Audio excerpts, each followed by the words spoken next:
मध्य प्रदेश की राजनीति में बड़ी हलचल शुरू हो चुकी है। खबर है कि मध्य प्रदेश के पूर्व सीएम कमलनाथ अपने बेटे नकुलनाथ के साथ भाजपा में यानी बीजेपी में शामिल हो सकते हैं। और इस बीच कमलनाथ नकुलनाथ के साथ दिल्ली भी पहुंच गए। आज दिल्ली पहुंचने पर कमलनाथ ने बीजेपी में जाने के सवाल पर मीडिया से बातचीत करते हुए उन्होंने इनकार नहीं किया। उन्होंने कहा कि आप सभी उत्साहित क्यों हो रहे हैं, ऐसा कुछ होता तो मैं आप सभी को सूचित करूंगा। अब ऐसे में सबसे बड़ा सवाल यह है कि जिन कमलनाथ को पूर्व प्रधानमंत्री स्वर्गीय इंदिरा गांधी के तीसरे बेटे के तौर पर देखा जाता था, वो पार्टी छोड़ने के कगार पर कैसे पहुंचे। नवंबर दिसंबर में मध्य प्रदेश के विधानसभा चुनाव में पार्टी ने उन्हें मुख्यमंत्री का चेहरा बनाया। इसके बाद अचानक उन्हें मध्य प्रदेश अध्यक्ष पद से हटा दिया गया। पार्टी के कार्यक्रमों से भी उन्होंने दूरी बना ली और फिर अचानक उनके भाजपा में जाने की अटकलें तेज हो गई। इसी के बाद अब कई सवाल खड़े हो रहे हैं। सियासी गलियारों में काफी चर्चाएं हैं। इधर बीजेपी में जाने के अटकलों के बीच कांग्रेस के दिग्गज नेता और पूर्व सीएम कमलनाथ दिल्ली तो पहुंच गए हैं। ये आज की तस्वीरें आपको दिखा रहे हैं। उनके साथ उनके बेटे छिंदवाड़ा से सांसद नकुलनाथ भी दिल्ली में है। कमलनाथ ने इस दौरान कहा कि ऐसी कोई बात होगी तो सबसे पहले मीडिया को बताऊंगा। क्या कुछ कहा कमलनाथ ने, आपको सुनवाते हैं।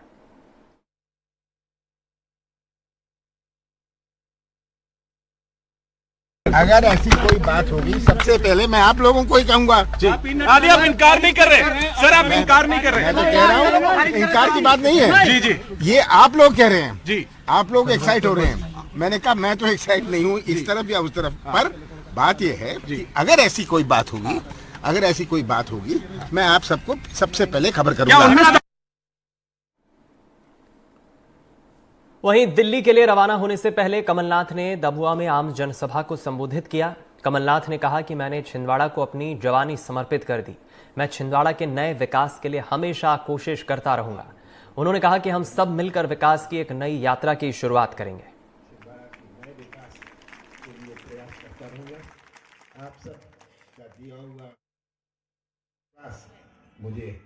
मैंने तो अपनी जवानी समर्पित कर दी छिंदवाड़ा जिले को,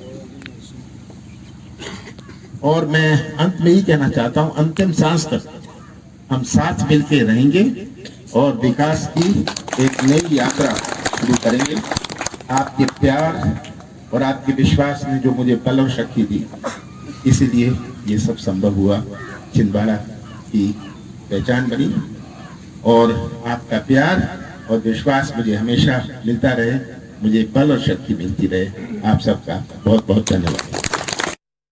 44 साल कमलनाथ जी ने अपनी जवानी छिंदवाड़ा की जनता को समर्पित किया, और मैं आपको विश्वास दिलाना चाहता हूं कि आपने हमेशा अपना प्यार और आशीर्वाद कमलनाथ जी को दिया, और आने वाले लोकसभा चुनाव में आप वही प्यार और वही आशीर्वाद मुझे भी देंगे कि मैं दोबारा छिंदवाड़ा को विकास की उस दिशा में ले जाऊं जो कमलनाथ जी ने भी आज तक नहीं किया। कमलनाथ के कांग्रेस छोड़ने की अटकलों के बीच कांग्रेस प्रदेश अध्यक्ष जीतू पटवारी का भी बयान सामने आया है। जीतू पटवारी ने कहा कि 2 महीने पहले ही विधानसभा चुनाव के दौरान कांग्रेस कार्यकर्ताओं ने कमलनाथ जी को मुख्यमंत्री बनाने के लिए डंडे खाए थे। क्या कमलनाथ जी अपने ऊपर जान निछावर करने वाले कार्यकर्ताओं को छोड़ सकते हैं?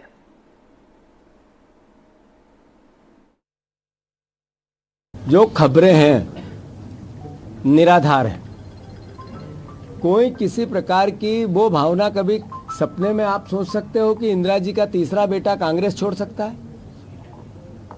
कभी सपने में भी ये विचार आ सकता है कि अभी 2 महीने पहले जिनके नेतृत्व में हमने चुनाव लड़ाए कि कांग्रेस का कार्यकर्ता अपनी जान लड़ाकर उनको मुख्यमंत्री बनाने के लिए अपना सब कुछ निछावर करता रहा, क्या उनको छोड़ने की बात कमलनाथ जी कर सकते हैं? कभी सपने में भी आप सोच सकते हैं कि जब सिंधिया जी जा रहे थे, सरकार गिरा रहे थे, तब हमारे जैसे लोग पुलिस के और उनके गुंडों के डंडे खा रहे थे कमलनाथ जी को मुख्यमंत्री बनाने के लिए जगह जगह, वो हमें छोड़ के जा सकते हैं? कांग्रेस पार्टी को छोड़ के जा सकते हैं? राज्यसभा का चुनाव में अशोक सिंह जी का नाम कांग्रेस पार्टी में आदरणीय कमलनाथ जी ने प्रस्तावित किया था, और उसी के आधार पर हम सब विधायकों ने भी किया था, हमारे पूरे नेतृत्व ने एक साथ मिलकर किया था और सर्वसम्मति से अशोक सिंह जी को राज्यसभा भेजा गया। और यही कारण है कि वो एकमात्र कांग्रेस के उम्मीदवार आप सबके बीच में। तो मैं फिर से, ये खबरें निराधार हैं और मैं मानता हूं कांग्रेस का एक एक कार्यकर्ता जो विपक्ष की भूमिका हमें निभाने को लेकर जनता का जनादेश मिला है, उसमें दृढ़ता से लगे हैं, लगेंगे।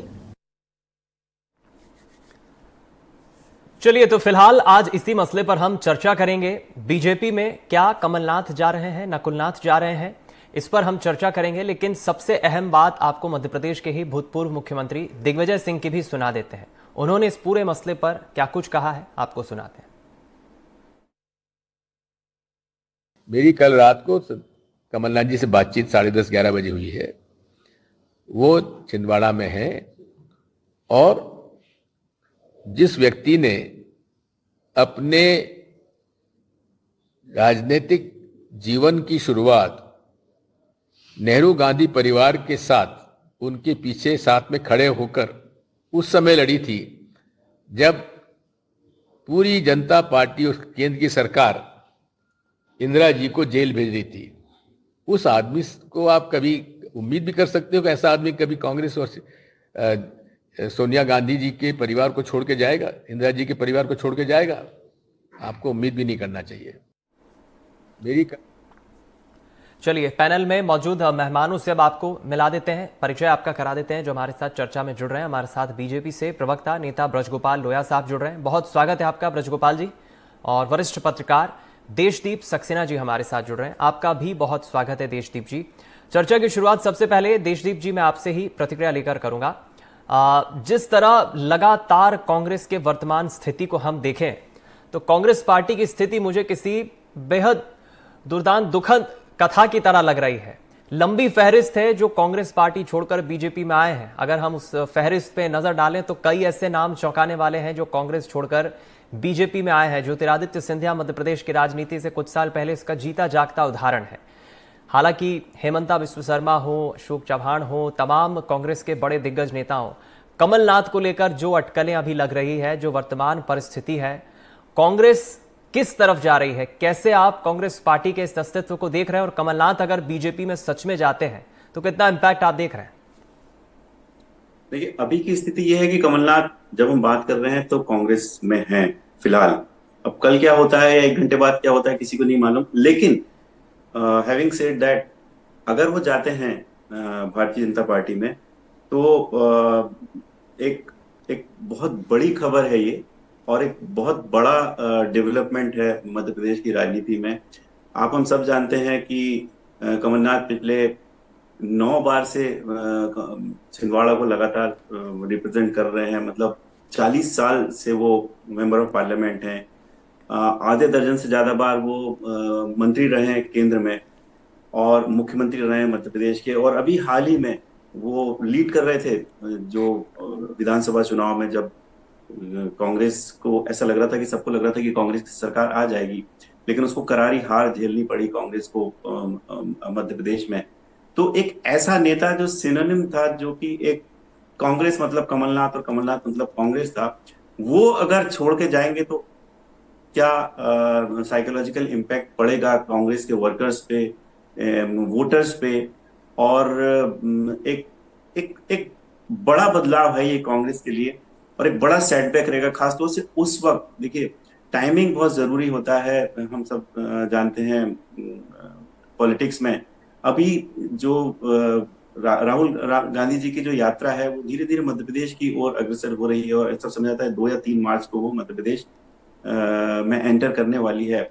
हमने देखा कि किस तरीके से बीजेपी ने जो भी पॉलिटिकल मैन्यूवरिंग करी, जो भी राजनीतिक चालें हुई, स्ट्रेटेजी उनकी हुई, तो बिहार में क्या डेवलपमेंट हुआ जब वो यात्रा आई, इसके पहले झारखंड में क्या हुआ, वेस्ट बंगाल में क्या हुआ, ये सब हमने देखा। तो मध्य प्रदेश में भी बीजेपी कुछ ऐसा चाहती है कि कुछ ऐसा, जो एक शब्द चल गया है आजकल, खेला शब्द, वही मैं इस्तेमाल करूंगा, मीडिया का शब्द ही है हालांकि वो, कुछ एक ऐसा खेला यहाँ पे राजनीतिक खेला हो, गेम हो, जिससे कि कांग्रेस को सेटबैक लगे और बीजेपी जो ये कह रही है कि 29 में से 29 सीटें वो जीतना चाहती है मध्य प्रदेश में, 28 उसके पास ऑलरेडी हैं, तो उसका वो सपना पूरा हो सके। और वो सपने और रियलिटी के बीच में केवल कमलनाथ का छिंदवाड़ा है। तो अगर वो वहां चले जाते हैं और नकुलनाथ जी वहां से चुनाव लड़ते हैं या कमलनाथ जी लड़ते हैं, तो उनका सोचना है कि वहां से वो अवश्य विजयी होंगे और फिर उनके पास वो सीट बीजेपी के पास आ जाएगी, ऐसा बीजेपी का मानना है। तो एक जो 29 की 29 सीटें यहाँ जीतना, यहाँ पर जब राहुल गांधी जी की यात्रा आएगी उस वक्त एक सेटबैक लगाना कांग्रेस को, यही पूरी मंशा है। और एक बहुत बड़ा उलटफेर होगा अगर कमलनाथ जी वहां चले जाते हैं।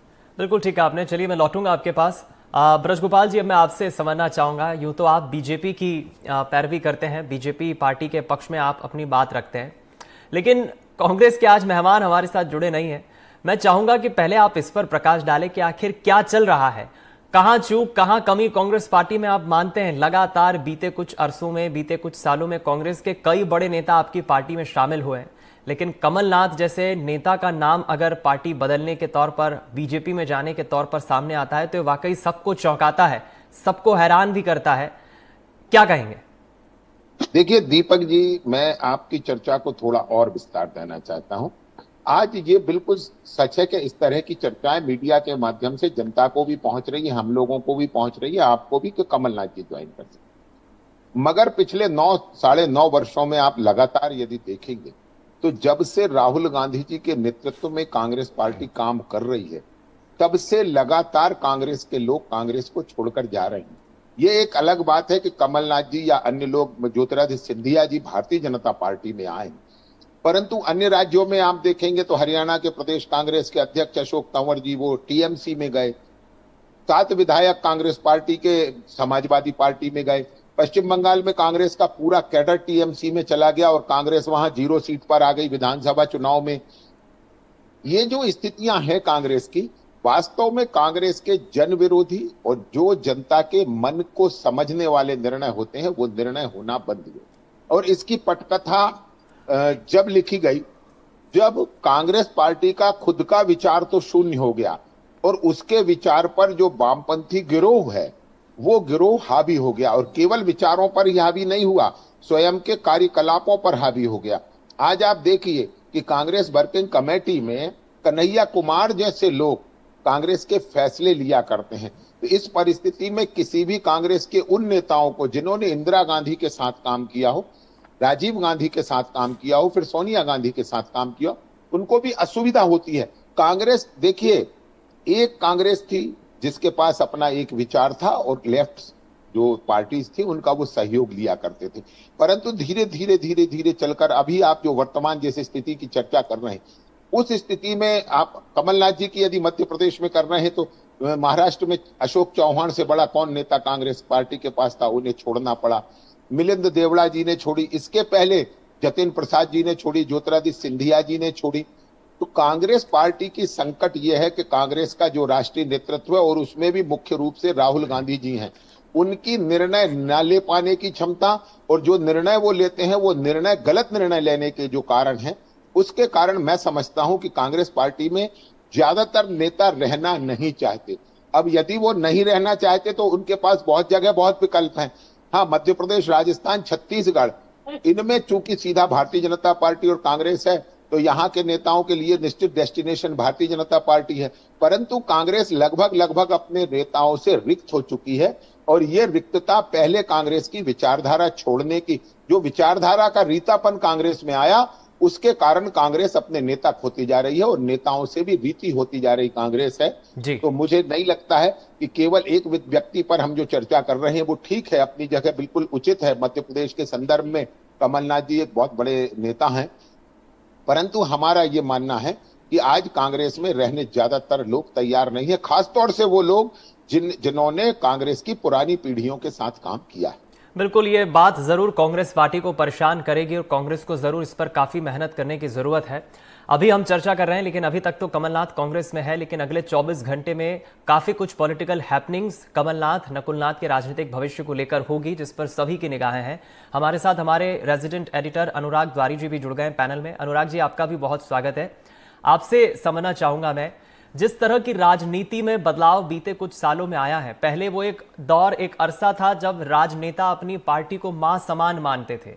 पार्टी छोड़ना इतना आसान नहीं हुआ करता था, लेकिन बीते कुछ सालों में कई बड़े नेताओं का पार्टी छोड़ना काफी कुछ रिफ्लेक्ट करता है। लेकिन कमलनाथ जैसे दिग्गज नेता अगर पार्टी छोड़ते हैं और सच में अगर बीजेपी में जाते हैं अगले 24 घंटे में, तो वाकई चौंकाने वाला होगा मध्य प्रदेश की राजनीति में। और कमलनाथ के राजनीतिक, कांग्रेस पार्टी के राजनीतिक भविष्य को लेकर इस पर क्या कहेंगे आप?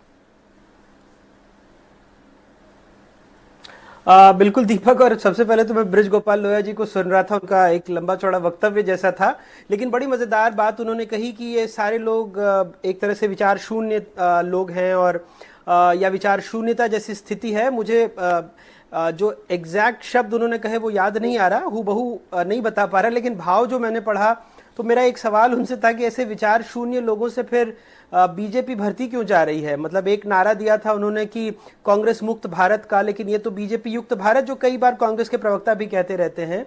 तो अब अगर उनमें अनिश्चितता की स्थिति है, देखिए कमलनाथ कोई छोटा मोटा नाम नहीं है, 40 वर्षों से ज्यादा कांग्रेस की सक्रिय राजनीति में रहे और बड़े बड़े पदों पर रहे, मध्य प्रदेश के पूर्व मुख्यमंत्री भी रहे, और उस दौरान बीजेपी लगातार उन पर हमलावर रही, अभी भी, आज से हफ्ते भर पहले भी लगातार उन पर हमलावर रही।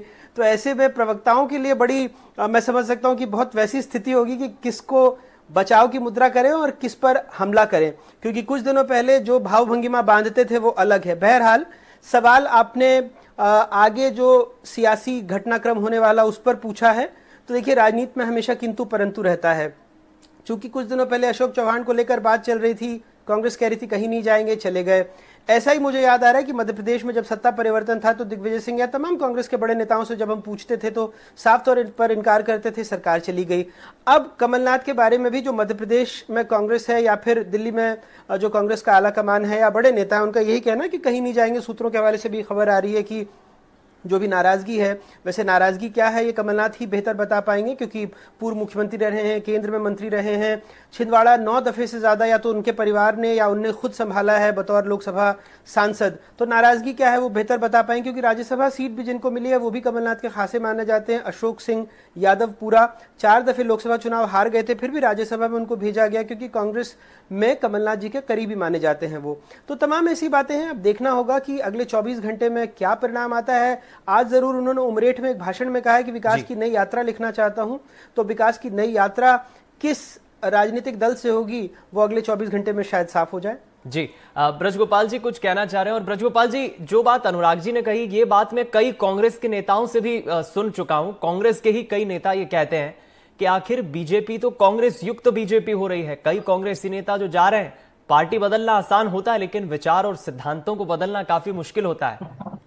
देखिए, बिल्कुल इसीलिए मैंने ये आग्रह आपसे किया था। देखिए अनुराग जी, एक बात बड़ा स्पष्ट है कि भारतीय जनता पार्टी मुद्दों पर आधारित आरोप लगाती है कि कभी हम निजी तौर पर किसी पर कोई हमला नहीं करते। आपको याद होगा कि कांग्रेस पार्टी ने निजी तौर पर किस तरह ज्योतिरादित्य सिंधिया जी पर पार्टी से छोड़ने के बाद हमले किए। तो हम इस तरह के हमले अपने विरोधी पर भी नहीं करते। हमारे लोग भी कई भारतीय जनता पार्टी से कुछ समय के लिए बाहर गए, मगर तब भी हमने उन्हें मर्यादा के बाहर के शब्दों का इस्तेमाल नहीं किया। दूसरी बात जो आप कह रहे थे कि हमने ये कहा कि कांग्रेस स्वयं अपने जो विचारों के साथ शुरू हुई थी, उन विचारों को छोड़ने के कारण आज कांग्रेस में ऐसे बहुत सारे नेता हैं जिनको कांग्रेस में रहने का कारण समझ नहीं आता है। कांग्रेस में विचारों की रिक्तता आई है श्री राहुल गांधी जी के अकुशल नेतृत्व के कारण। और ये केवल मैं नहीं कह रहा हूं, ये देश भर कह रहा है, पूरे कांग्रेस के लोग कह रहे हैं। आज कमलनाथ जी पर आप और हम चर्चा कर रहे हैं, गुलाम नबी आजाद जी, उन्होंने कांग्रेस पार्टी को छोड़ा तो कोई भारतीय जनता पार्टी में तो नहीं आए। मिलिंद देवड़ा जी ने छोड़ा तो भारतीय जनता पार्टी में तो नहीं आए। अशोक तंवर जी ने छोड़ा तो कोई भारतीय जनता पार्टी में तो नहीं आए।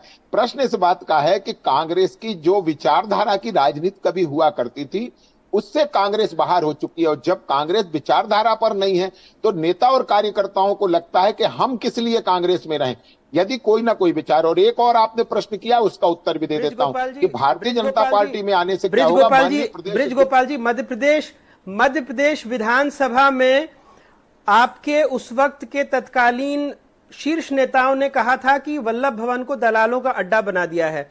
मैं नाम नहीं लेना चाहूंगा, आप खुद समझ रहे हैं। तो क्या ये व्यक्तिगत हमला नहीं था? और इनके कार्यकाल में ये आरोप लगे कि वल्लभ भवन को दलालों का अड्डा बना दिया, अब वो अगर आपकी पार्टी में आते हैं, जैसा अभी ये सारे सवाल उठ रहे हैं, तो क्या उनका स्वागत होगा? क्या ये विचारों के साथ समझौता नहीं है? ये भी तो सवाल आपके सामने है। मैं आपसे पुनः कह रहा हूं अनुराग जी कि इसीलिए मैं आपसे कह रहा हूं, हम लोगों के कामों पर टिप्पणी करते हैं, हम लोगों के विचारों पर टिप्पणी करते हैं। कमलनाथ जी ने, जो आप बड़े नेता की बात कर रहे हैं, मैंने भी कहा है, ये मैं खुद कहता हूं कि मैंने भी कहा है कि वल्लभ भवन को, परंतु वो एक कांग्रेस का संस्कार है। आप जानते हैं इस बात को कि कांग्रेस सरकार चाहती क्यों है, वल्लभ भवन में कब्जे के लिए चाहती है।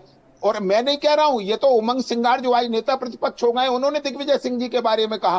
तो देखिए जीतू पटवारी जी क्या कहते हैं कमलनाथ जी के बारे में, और इस बात को आप भी बहुत बेहतर जानते हैं कि जिस तरह का आज वातावरण कांग्रेस में है, तो कांग्रेस में किस कारण से आदमी रहे, वो कारण उसको समझ में नहीं आता है। बहुसंख्यक वर्ग के खिलाफ कांग्रेस हो गई है। मैं नहीं कहता, ए.के. एंटोनी कमेटी बनाई थी श्रीमती सोनिया गांधी ने, उस कमेटी ने ये कहा कि कांग्रेस की छवि पूरे देश में हिंदू विरोधी पार्टी की बन गई है। जिस तरह 22 जनवरी का न्योता कांग्रेस ने ठुकराया, आज कांग्रेस में जो नेता हैं भी, उन्हें भी जनता के बीच में जाने में असुविधा हो रही है। और अनुराग जी, ये वो सत्य है कि हो सकता है कमलनाथ जी आएंगे या नहीं आएंगे, मैं नहीं जानता हूं, परंतु छिंदवाड़ा के सैकड़ों सरपंच, जनपद के सदस्य, कांग्रेस पार्टी के कर्मठ नेता, वो तो भारतीय जनता पार्टी में शामिल हो रहे हैं। केवल छिंदवाड़ा के नहीं, मध्य प्रदेश के अलग अलग अंचलों से हो रहे हैं। ये किस लिए हो रहे हैं? कितने लोगों ने, जैसे ही कांग्रेस ने ये निर्णय किया कि हम राम मंदिर के उद्घाटन में नहीं जाएंगे, बहुत सारे कांग्रेस के कार्यकर्ताओं ने कांग्रेस पार्टी छोड़ दी। उन्हें लगा कि हम जनता में किस मुंह से जाएंगे। तो ये जो इस तरह के निर्णय राहुल गांधी के नेतृत्व में हो रहे हैं, उन निर्णयों से भी बहुत असहजता कांग्रेस के लोगों के मन में है। चलिए मैं लौटूंगा आपके पास। देशदीप जी, आपसे मैं एक चीज समझना चाहूंगा। जिस तरह हम देखते हैं कि क्रिकेट के खेल में टाइमिंग बड़ी महत्वपूर्ण होती है, खासतौर पे टेस्ट मैच में। ये जो टाइमिंग है, अगर सच में कमलनाथ बीजेपी में शामिल होते हैं, इस टाइमिंग को लेकर जब लोकसभा चुनाव कुछ वक्त बाद होना है, 2019 के लोकसभा चुनाव में बीजेपी ने जिस तरह 28 सीटें जीती, इकलौती सीट कांग्रेस पार्टी नकुलनाथ बचाने में कामयाब हुए थे। क्या कांग्रेस पार्टी या कमलनाथ को यह अंदेशा हो रहा है कि छिंदवाड़ा का किला अगर बचाना है तो इस तरह से एक, शायद यही एक तरीका है, यही एक जरिया होगा बचाने के पीछे? ये जो टाइमिंग है नकुलनाथ और कमलनाथ की बीजेपी में शामिल होने की लोकसभा चुनाव के पहले, क्या ये कोई उनकी आंतरिक रणनीति है? बिल्कुल रणनीति तो है ही। देखिए, अगर कमलनाथ जी चले जाते हैं भारतीय जनता पार्टी में, तो निश्चित रूप से उनके सुपुत्र नकुलनाथ ही चुनाव लड़ेंगे, जैसा कि अभी वो सिटिंग एमपी हैं। बीजेपी ने सारे प्रयास कर लिए पिछले 9 चुनावों में कि किसी ना किसी तरीके से हम जो छिंदवाड़ा के किले को फतेह कर लें, लेकिन वो असमर्थ रही। अब एक ही समय था जब कांग्रेस सबसे कमजोर स्थिति में है, तो क्यों ना हम उस किले के मालिक को ही अपने वहां शामिल कर लें, तो ऑटोमेटिकली वो किला फतेह हो जाएगा हमसे। तो शायद यही एक रणनीति है। जैसा मैंने आपको पहले अपने सवाल के उत्तर में बताया था कि 29 में से 28 सीटें उनके पास हैं, केवल एकमात्र छिंदवाड़ा नहीं था उनके पास। और वो, चूंकि आपने क्रिकेट का नाम लिया था, तो जैसे ऑस्ट्रेलिया की टीम इन दिनों बहुत पावरफुल है, और वो चाहे किसी के भी खिलाफ खेले, चाहे वो अफगानिस्तान की टीम हो या आज की तारीख में जो कमजोर समझने वाली वेस्ट इंडीज की टीम हो, वो उतने ही दमखम से खेलती है, अपने अच्छे से अच्छे प्लेयर्स को खिलाती है और बेहतरीन से बेहतरीन स्ट्रेटेजी बनाती है। वही बीजेपी कर रही है जब वो कहती है कि हम 400 सीट लेके आएंगे, एनडीए 370 हम अपने बल पे लेके आएंगे। तो एक एक सीट के लिए वो संघर्ष कर रही है। फिर चाहे कमलनाथ को अपने पक्ष में लाना हो, भारतीय जनता पार्टी के पक्ष में लाना, वो एक सीट जीतने के लिए जी, उस 370 के आंकड़े को पाने के लिए, 400 के आंकड़े को पाने के लिए। तो ये है बीजेपी। और सही कहा आपने, वो रणनीति का हिस्सा है। 2 चीजें हैं। एक तो ये गारंटी हो जाएगी शायद चुनाव में, हालांकि अभी अनुराग जी ने बोला कि बहुत सारे कॉमा फुल स्टॉप होते हैं, बट किंतु परंतु होता है। कोई जरूरी नहीं है कि वहां से अगर गारंटी है कि कोई खड़ा हो और वो सोचे कि वो वही जीत जाएगा। जीत हार किसी के साथ भी हो सकती है, लेकिन हाँ, एक एक एक एक एक होप बढ़ जाती है, आशाएं बढ़ जाती हैं कि वो जीत सकते हैं। और दूसरा, राहुल गांधी जी की यात्रा जो धीरे धीरे मध्य प्रदेश की तरफ बढ़ रही है, और उस वक्त एक ऐसा पॉलिटिकल गेम करना जिससे कि एक सेटबैक लगे और जनता में एक मैसेज जाए बिल्कुल। कि राहुल गांधी एक बहुत यानी सक्षम गहरा इम्पैक्ट और मनोवैज्ञानिक दबाव कांग्रेस पार्टी पर होगा, पहले से ही बन रहा है। और खासतौर पर जनता इस मसले को कैसे देखेगी, क्योंकि जनता छिंदवाड़ा के खासतौर पर कमलनाथ को एक विकास मॉडल के तौर पर मानती है। अगर वो पाला बदलते हैं, बीजेपी में जाते हैं, तो इसका भी इम्पैक्ट काफी गहरा होगा। समय की कमी है, इसलिए इजाजत नहीं दे रहा है समय आगे बढ़ाने के लिए इस चर्चा को, इसलिए आप सभी का बहुत शुक्रिया करूंगा। हमारे साथ ब्रजगोपाल जी जुड़े, देशदीप जी जुड़े, अनुराग जी, आप तीनों का बहुत शुक्रिया इस चर्चा में हमारे साथ शामिल